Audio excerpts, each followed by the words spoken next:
My detailer in Washington, D.C. is actively looking for a way to transfer me early. If I can, I won't fall too far behind my H-60 counterparts, and maybe, just maybe, I'll still have a chance at command someday. But damn, what you did today, Boomer says, was so far outside the rules of safe and responsible flying. Whatever. You were saving lives. But nothing. I throw up my hands, turning my focus to the map instead. Best to just block Boomer out. As we move up the eastern flank of the Sierra, following Highway 395 north. The clouds have lifted considerably since this morning, allowing a clear view as I raise my head to check our position against local landmarks. My gaze settles on the glacially pristine waters of a high mountain lake, one I've never seen before. Eyes widening, I absorb one of the most spectacular sights I think I've ever seen. Jagged mountain peaks draped in white rise from the lake on all sides, forming a rugged amphitheater.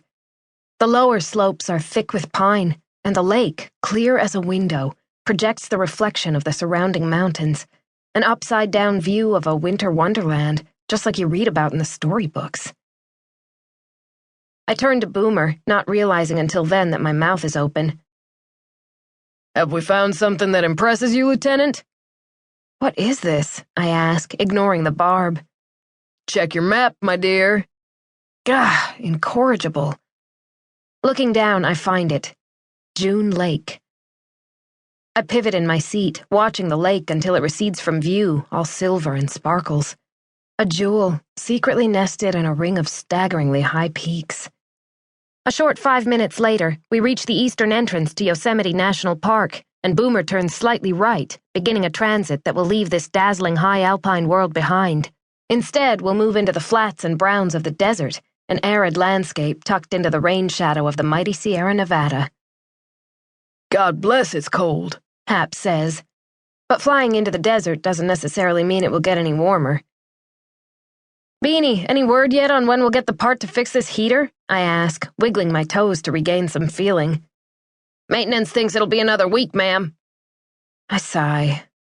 It's always something with this aircraft, the H-1 Huey. But with an airframe that's seen over 45 years of service, I suppose it's inevitable. Oh, I miss the H-60. I bring my gloved hands to my face, blowing into them like I did this morning in a feeble attempt to warm them. To my left, Boomer doesn't wear gloves, which makes me crazy. A blatant violation of the rules, and yet he always flies like this. As a result, most of our flights include a discussion on the subject. Sir, your gloves? Again? What about 'em? He says, feigning ignorance. They provide warmth too, you know, not just fire protection. Ha! So tell me this. Were your hands slipping today? Damn. Trust me, way better control without 'em. But if there's a cockpit fire... Cockpit fire? Cockpit fire? How many documented spontaneous cockpit fires have you read about? Far more likely you'll smash the bird into an immovable slab of granite because your hands slip from the controls. But, sir... Don't but sir me. You're flying search and rescue now. It's not a matter of if you break the rules, it's when. Not me. Not when I'm an aircraft commander. That's not how it's done. Not in the H-60 community, anyway. I lean my helmeted head against my seat, staring to the heavens. God grant me the serenity. Isn't that how that one goes? It's gotta be below zero, Hap says. Jesus. It's -10, I say, glancing at the Celsius reading on the outside air temperature gauge. In October, Hap says. That's ridiculous.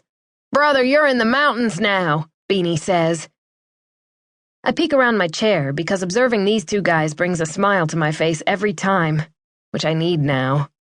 An unlikely pair, Hap from notoriously rough South Central in Los Angeles, Beanie plucked straight from a Nebraska cornfield, all red hair and freckles. These two work together seamlessly, a model for crew coordination and the best high-altitude technical rescue team we have. This is just wrong, Hap says. Why the hell did I ever accept orders up here? You know you love it, Beanie says, laughing. Why Hap had the luxury to accept orders here, that is, he had a choice, is beyond me. I was given no such choice. Grrr. Why don't you fly for a while, Malone? You seem a little keyed up over there. Boomer sniggers, having entirely too much fun at my expense. And let's start a climb right here to